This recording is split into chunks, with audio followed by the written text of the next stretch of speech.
let's talk about some guys that Florida is, trending in the right direction for. First up, let's talk about linebacker Malik Morris. He's from Lakeland, so another kid that I would consider right in Florida's backyard. And he's been to Gainesville more than anywhere else, right, during his recruitment. And he has a good relationship already with Robert Bala. And he talks all the time his relationship with Napier. How does Florida sit with this? We do get his last official visit of the summer, which I think in high school recruiting is a great place to be, right? Transfer portal, you want to be that first weekend. High school, it's great to be, the very last one. How do we stand with Morris? He put out, I believe it's a top 6 earlier today. Florida was in it. Top 6, all that considered, I view this as a Florida-Miami battle. I have a pick in for Florida, an RPM prediction. I'm still getting used to that still. I have a prediction in for Florida. There's a couple others that have been in there. I think Miami's the biggest threat. Obviously, official visits can change some things. I kind of view Florida as the leader in the clubhouse. Like you said, really strong relationships. He's been a top target for Florida for most of, as far as I can remember, in the 26 cycle. He's been there a lot, and they do get that last official visit in there. So you like that, because if Miami's the biggest threat that you see, they get their visit out of the way, and then it's Florida's turn. So if Miami does some way, somehow build any momentum, here you think that Florida gets in the next weekend, they could potentially turn things back their way or build an even wider gap. So I do like Florida a lot right now heading in for him. Even Ron Roberts has done a good job building a relationship with him. So it's a cast of characters at Florida that are doing a great job with him. He's from Lakeland. We talked about how Armwood's sort of one of those feeder schools. Lakeland is certainly one as well. And has continually, if there's a guy at Lakeland, most people are like, I don't even know if we want to recruit him like that because he's going to Florida. Yeah. They do, because you have to, but I like where Florida sits with him. All right, the next one, I'm for sure going to butcher his name. Offensive lineman, let's say Jarvy Carr. Jarvy Carr. Jarvy Carr. Okay, out of IMG Academy. He's 6'4", 325 pounds, and he's been on campus a lot. He is from Ocala, right? Mm-hmm. So yep. We were talking about Tampa and Lakeland being backyard. Ocala is the back porch, right? How does Florida stand with him? Tennessee has some buzz with him. Mm-hmm. He was there a couple weeks ago. It was his first ever visit there. It was an unofficial visit. Tennessee has some buzz. I'm certainly watching them a lot closer. That being said, again, Ocala guy, his mom isn't quite forcing his hand, but you have someone that is vocal, that is a Florida fan, grew up, I believe, either just outside of Gainesville, even closer than where they live now, or in Gainesville, something to that effect. But mom is in his ear. She's certainly like, you got to go to Florida. You got to go to Florida. She is going to let him make his own decision. He's been there a ton. The coaching staff, I always try to match up like what a guy says during an interview. And he's talked about how biggest thing when making a decision for him is playing time. Florida certainly can offer that. They have a lot of turnover on the offensive line, and who can develop him into the NFL. Now, Florida staff is starting to show that. Obviously, they've got some guys that have, this season I think is going to be where you really see that. And then obviously, in the past they've got Osiris Torrance as one. But whenever he talks about speaking with Florida staff, it's always they're talking about how he can get better, breaking down his film, having those types of conversations. That doesn't mean that other schools aren't doing that, but Florida's certainly doing that. I am watching Florida and Tennessee here. Despite all this Tennessee buzz, I'm still giving the edge to Florida. That's another guy that I have an RPM prediction in for. Still really like Florida's chances there. They will have, I believe, he was just at Colorado, but in this May 30th to June 20th stretch, Florida will be up first.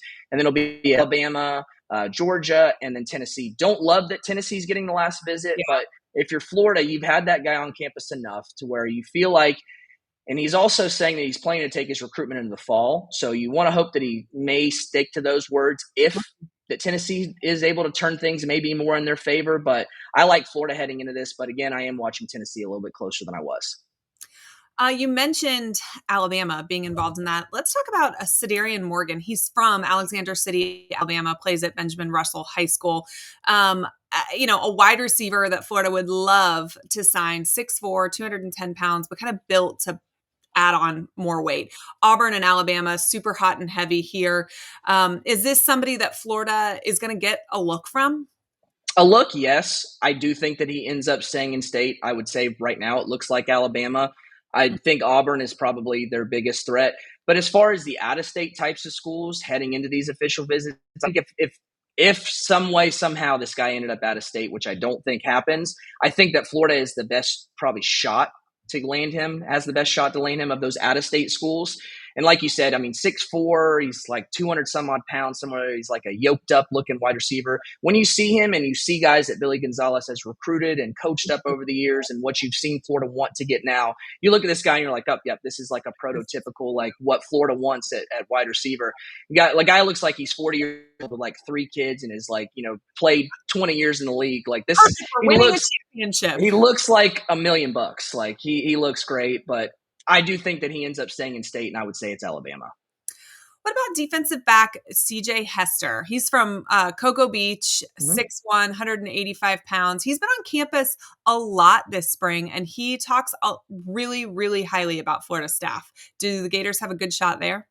I would say so. Another guy that I have a prediction in for on the RPM. He's actually publicly said Florida is his leader, and he said that in the past, but there were some ups and downs. You have a coaching change. He doesn't really have a great connection with Deron Wilson until he arrived, but that's changed.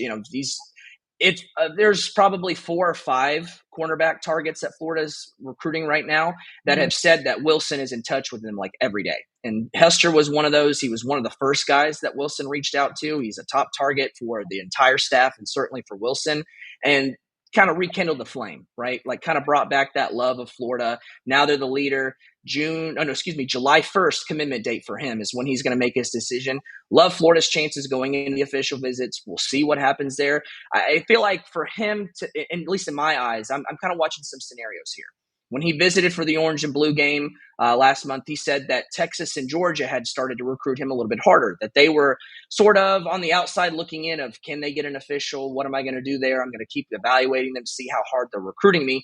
If Georgia was added to that official visit list, then I think that that's probably Florida's biggest threat. That's at least from what I've heard from people, that if there's a team that people are watching, if Georgia gets in this, it's going to be them. But I do love Florida's chances heading into this. I think he ends up in the class, but like I said, official visits are coming up. July 1st is a long way away, but Florida is another guy that they're the leader in the clubhouse with. What about Felix Ojo, another offensive tackle, 6'7", 274 pounds, but he's from Texas, right? And so you got to think the Longhorns are probably the number one threat for him, but Florida is building an offensive line that I think you can be proud of. And you mentioned earlier that this year is going to kind of be the show me year. I think a lot of people have Florida with a top 10 offensive line, maybe even a top 5 offensive line going into this season. Do they have a shot with Felix? I have a shot as far as they're going to get an official visit. He'll be there this weekend, yes, because he has taken only one visit in the past, was there for the orange and blue game, has that official visit scheduled. I would say Texas. If gun to head right now, Blake, pick a school, I'd pick in Texas. If I think there's the biggest threat to them, I'd say it's Ohio State. And then it's kind of at least unclear for me because it's not a guy that I've had to track heavily because he did just make his first visit like a month ago. I think Florida has some ground to make up, but again, you're talking about a guy that is one of the top offensive linemen, and he's an offensive tackle. That's, I think, what makes him even more premier because he is an offensive tackle, but offensive tackle board, like it's kind of him as far as star rankings and all that. And then there's kind of some guys that maybe a little bit more development, need a little bit more seasoning in college. But offensive tackles, those like body types, those long limb guys that can move and have the footwork and all that. And even not a guy that could be is he a guard? Is he a tackle? Like you look at Ojo, like you're like, that guy is a tackle all the way and probably a left tackle. Now that makes him a premier type of guy for Florida if you really want to have a splash type of guy on the offensive line. But I do think that they have a good bit of ground to make up. I would say Texas is where I would lean right now on him. And if there was a pivot school, if not them, then I think it's Ohio State. Okay. What about defensive lineman Valden Zone?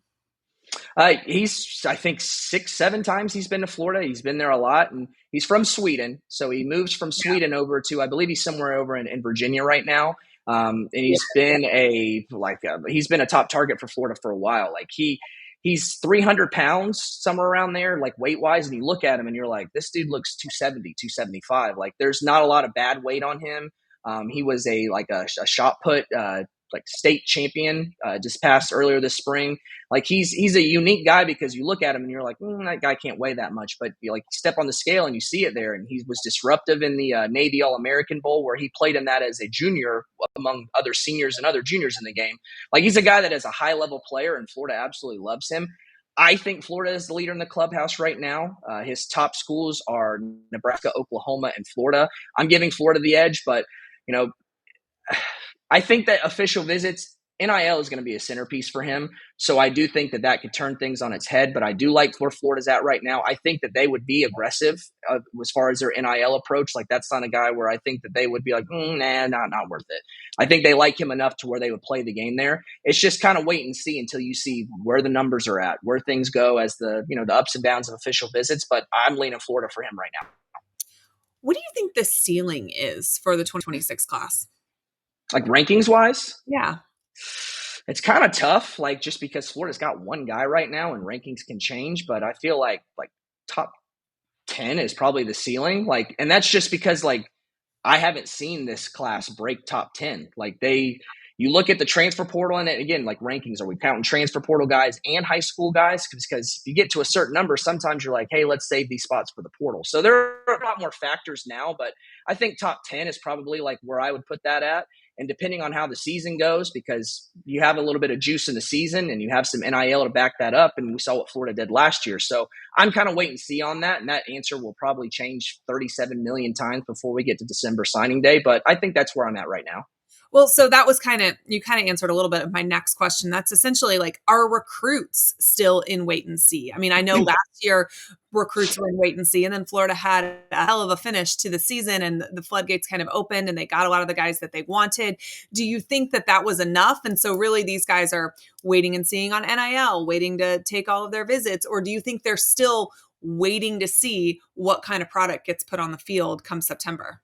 I think there are some, and that's not as much of a common answer or a common thing you picked up from a guy last cycle. I felt like last cycle, all the way until October or November, it was like this dark cloud was kind of hanging over the class and, all the program and the buzz. And I felt like that's gone away. But I do think there are some kids that, you win X amount of games in the 2024, 2025 season, like, that was one season, and that's like one small piece of the puzzle. Like, they've seen what have happened before. Yes, the trajectory looks well, but was it a flash in the pan? Was it something that'll continue in the future? So there are some, and I think that's any kid. Like, any kid is going to see. It's always like, what have you done for me lately? If a team won 11 games last season and they turn around and win 4, like, people be like, I don't know about that. So it's kind of any school and any kid, but I feel like it's a lot less. I feel like now it's more of maybe not so much of the front piece, centerpiece type of question. Now it's, NIL, how are you going to develop me? What are you going to do? What's my fit, relationship, all that and the other? And not so much of like, hey, are you guys going to be here next year or not? Because that's kind of a hang up for me. Like, I feel like that's not the main question from the entire cast of what it feels like targets in this cycle.